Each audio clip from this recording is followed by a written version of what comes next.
All right, guys, we are going to be working on the brakes on a Toyota Rav4 2010. Items you're going to need are a jack. You can find one in the back of your Toyota Rav4. It's going to be in the side panel or in the bottom compartment where your tire is located.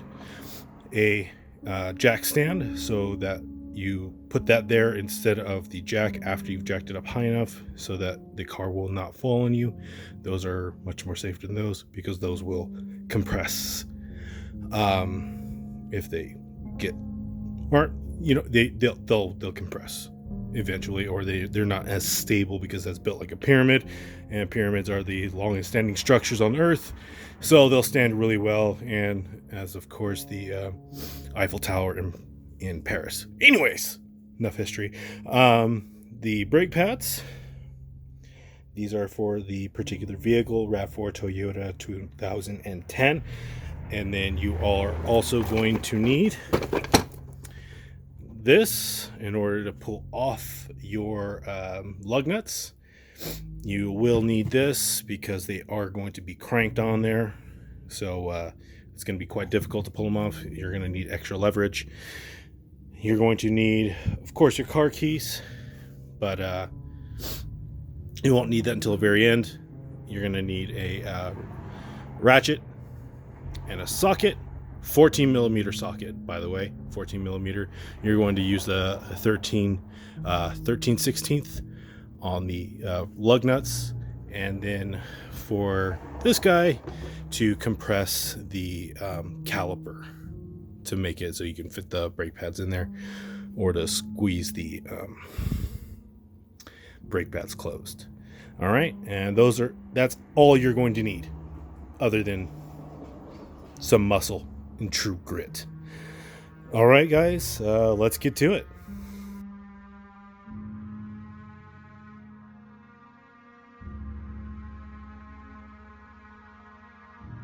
All right, guys, so the first thing that we are going to do with changing the brakes to this RAV4 is we're going to take off the lug nuts, and we're going to use the lug nut bar.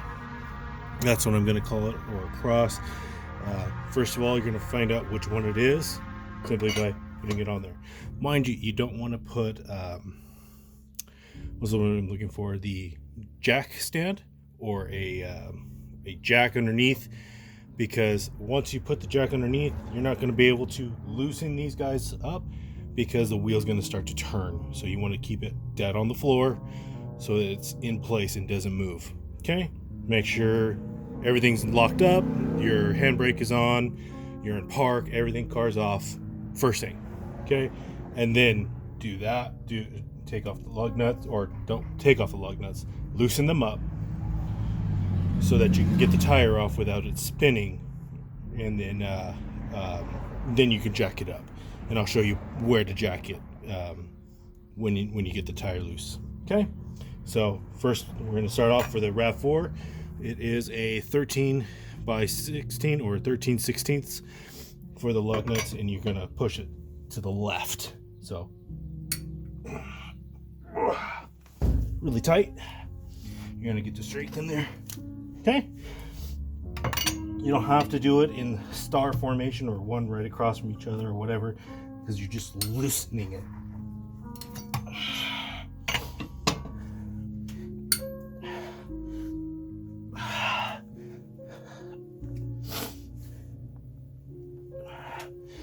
All right, this one's tight, just a little bit too tight. What I'm going to do is add this is the end of my jack to the end of the breaker bar, or to the end of this, because it's called a breaker bar. Gives you more leverage so you can push down, and it helps you get more leverage to crank that thing loose. All right, you push like that, super easy. Just need to get something strong enough to loosen it up like that, and then you move on to the next one. So I'm just going to go ahead and do that. These ones feel really tight, so breaker bar, push. Remember, push down, don't try to pull up. It's a lot harder to do it that way. So use your weight. Gravity helps out a whole bunch. Okay. Boom. Just like that. All right. Now that all of them are loosened up, we're going to go ahead and jack this sucker up. Okay, guys, just showing you where you should be putting your jack. Side note, so this is where the door is. Okay, the door, right underneath the door here, and you'll notice there's this big, huge, long piece of metal here. That's the frame. You want to put it on there because that's the strongest parts of the car. And if you push it there, push the jack stand right there, it's not going to crack or break at all, because there's other parts that are like this. This is actually pretty hard, but it's not flat. It's on a flat surface. If you put it there, the jack is going to slide, so you don't want to put it there. You want to put it on the flattest piece and the strongest. There's other places you can put it, but this is where I can get to, considering where I have access to at this moment. But yeah, you can use this. It's you can see the axle right there, the long axle, or might not even mean an axle. I don't even know what it's called. Whatever. I know how to fix cars. All right, this right here. You're just gonna put it on this. It's a hard piece, full metal. Okay, use that. If you don't know what you're doing, I'm pretty sure you can use a magnet to find it. Otherwise, yeah, right there. Put that up there, and then you're just gonna crank, and the car is just gonna go up. Really nice and easy. Okay. All right, guys. So once you get the jack in place and the jack stand, so that the car doesn't fall on you if the jack gives out, you just want this much ability for the wheel, and then you just take off the lug nuts.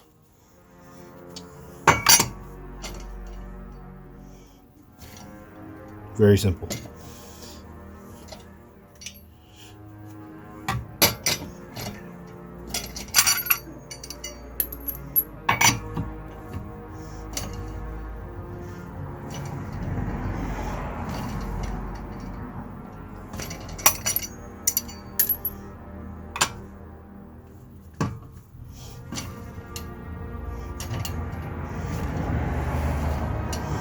Mind you, if you didn't loosen these prior to lifting your car up, they're not going to come off this easy. So remember, loosen them before. Don't take them off. Loosen them, because you don't want your car to shift and fall on you while you're trying to lift it up. Safety points. Hopefully they're brownie points for a subscription. And if you're enjoying the video so far, please like and subscribe.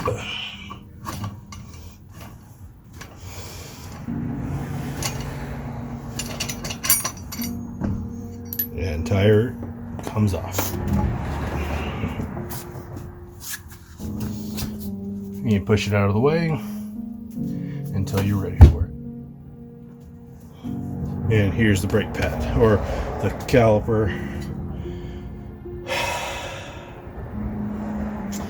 Yeah, and then I'll show you the size you need for this. I'll confirm it before I tell you. But you're gonna take off one bolt down here.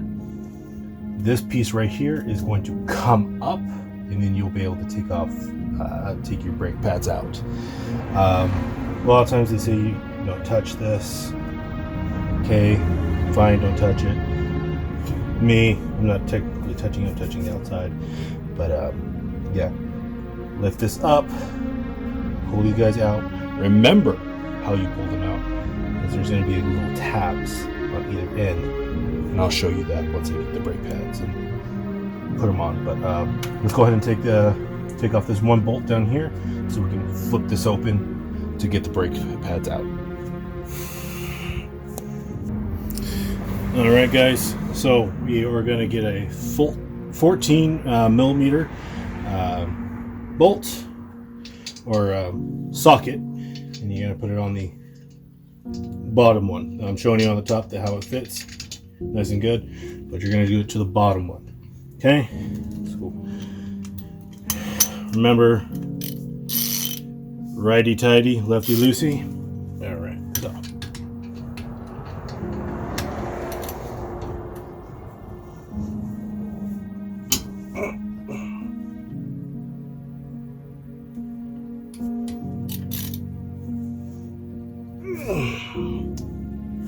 okay, comes off really nice and easy. You can unscrew it just like that. Sorry if I blocked you with my head.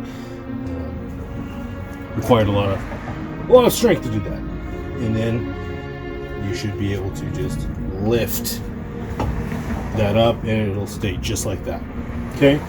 And when you do this, you're going to want to check to see if there's any little metal bars. I'm not seeing any bars, or sorry, not bars, like almost like a spring or something, but if there's no springs on this particular model. But all you do is get the brake pad and slide it out. Unfortunately, there's no tabs on these guys, so you can just pull them on out. And remember how they look?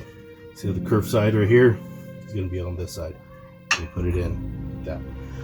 Okay, and we're going to do one at a time, one side at a time, because there are some metal tabs here. You can replace them. They're unnecessary to replace unless they're broken, which in case these are not broken, because these didn't actually reach the disc to start making that squeak sound. They just started grinding right away. So the tabs are still good. I'm checking them out right now. They are still fine. It's just uneven wear on these. These in fact don't even look like they need to be changed, but they still got some life in them. I'm gonna go ahead and replace them because I did take them out and I did put out the money already. So yeah, I'm gonna take them out, and then you're gonna do the same thing on the following side, but let's go ahead and finish this. Alright guys, so got the brake pads here. This is the brand new pad. Show you the difference between the two, how thick that is versus how thin it is. This still has some life in it, but because we're hearing that grindage, we're gonna have to go ahead and change it out anyways. So remember that bow that we had, make sure you have it bowed towards the wheel. There's gonna be tabs right here. Make sure you get the tabs in there the correct way. It's gonna be hard, but simple, all in the same breath. So once you have that one in, you can go ahead and do the backside. Backside, yeah, still has some life left in it, but good time to take it off anyways. I know there's going to be a couple of guys out there in the comments saying I shouldn't be touching this, but it's going to come off anyways. And plus I'm not touching it with my bare hands. No oils, no greases, no nothing. And then you put it back in here. Like I said, it's going to be difficult, both sides. Try to turn it a little sideways to fit it in. It will go in. So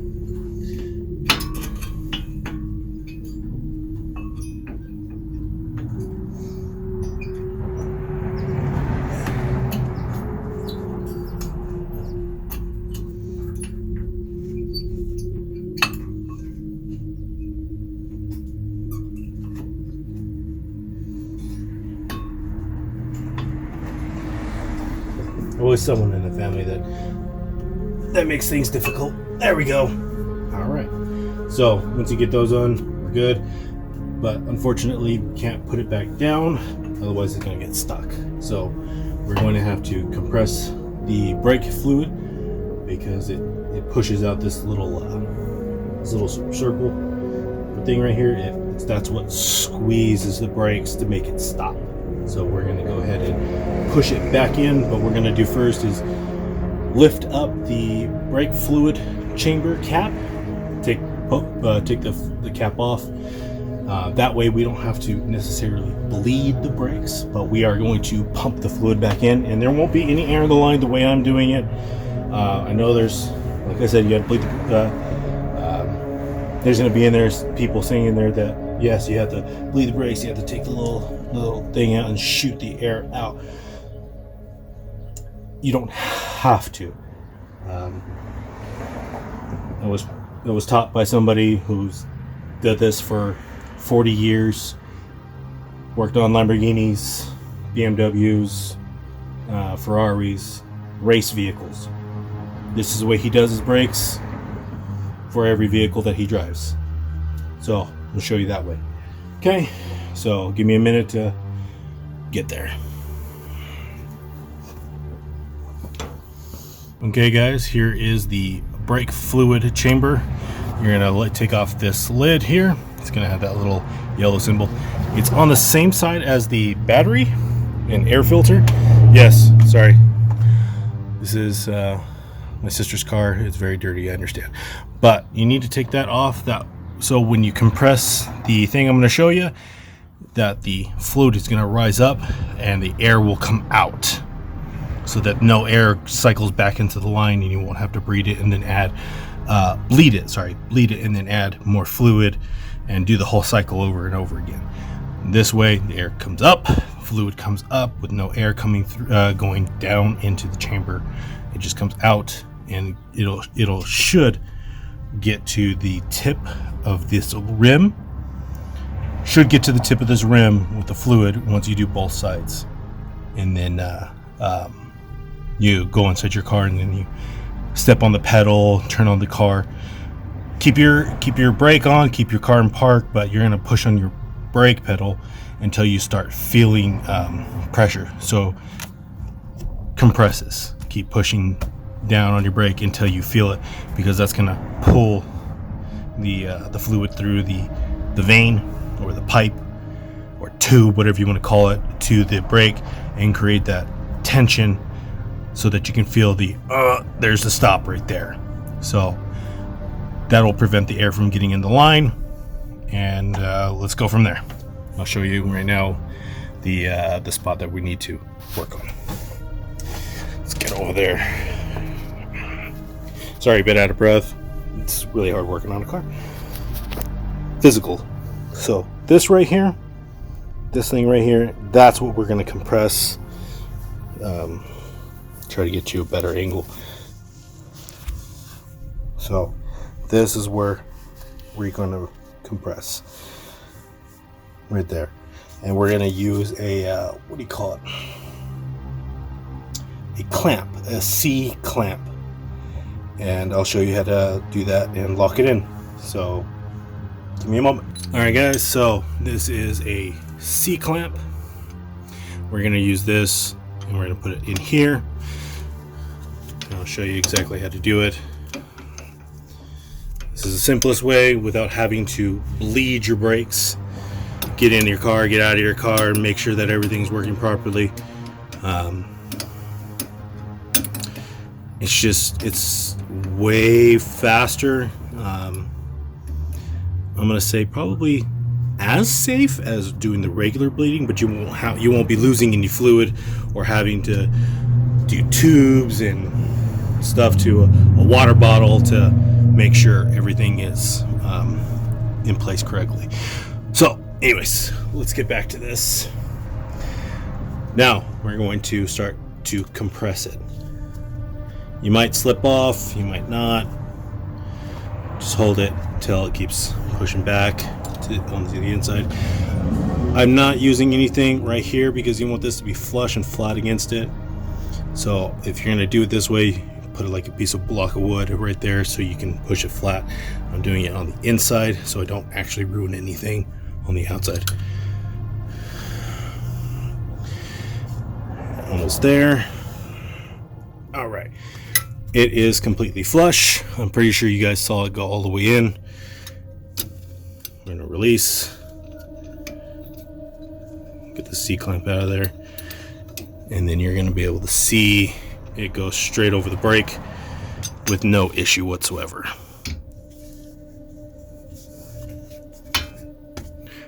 just like that. Okay, then we're going to put the bolt back in.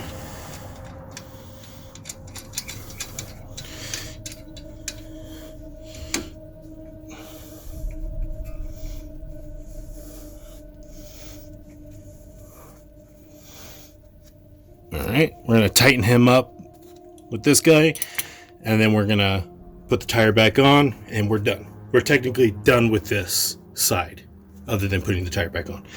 Okay, so tighten it back up, put the tire back on, put the, drop it down after you get the bolts on there. Get them on as tight as you can, hand tight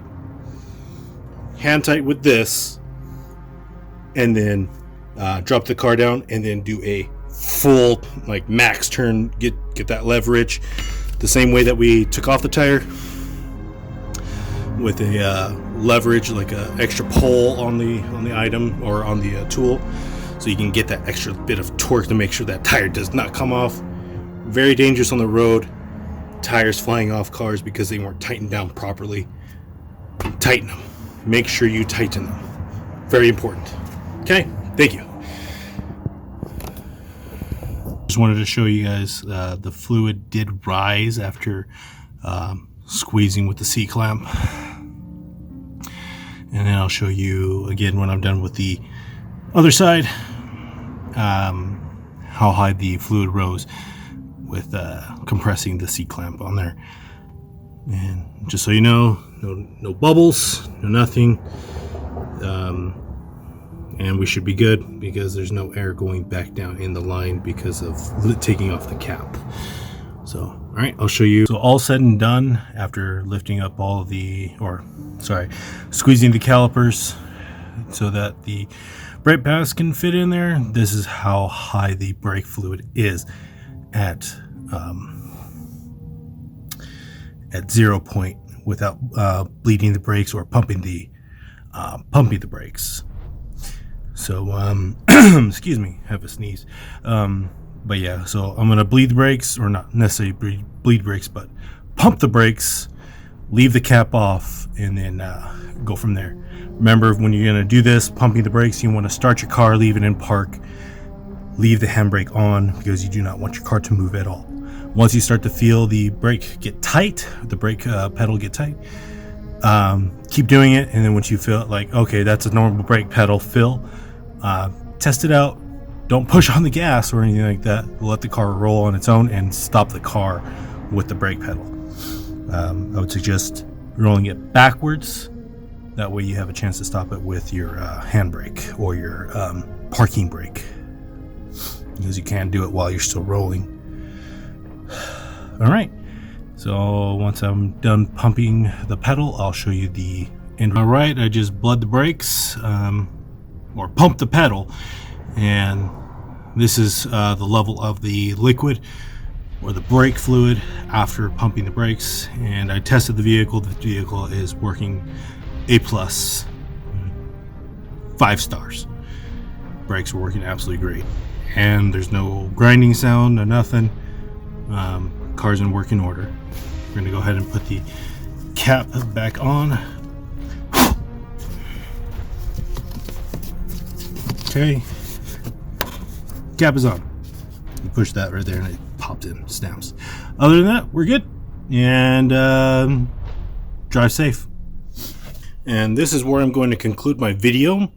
There's not much more to show on this. Like I said, with bleeding the brakes, just because you don't have that cap on over there. When you do the C-clamp and you push it all the way back, the air is coming out of the line. There's no air in the line currently. All you're doing is pushing back the fluid back into the chamber. No air is cycling down into the line. So leave the cap off, so you can go do the other side. Like I said, put the tire back on, make sure they're nice and tight, go to the other side, take off the tire, same procedure, and you should be good. But remember, go inside your car, make sure your car is parked, handbrake on, that way the car does not shift on you at all, and pump your brakes. Pump your brakes. That way the fluid can be sucked down to compress this right here. You'll start to feel the tire get, or not the tire, but the pedal to get hard, like it's too hard to push, and that means, all right, you're done. You made it.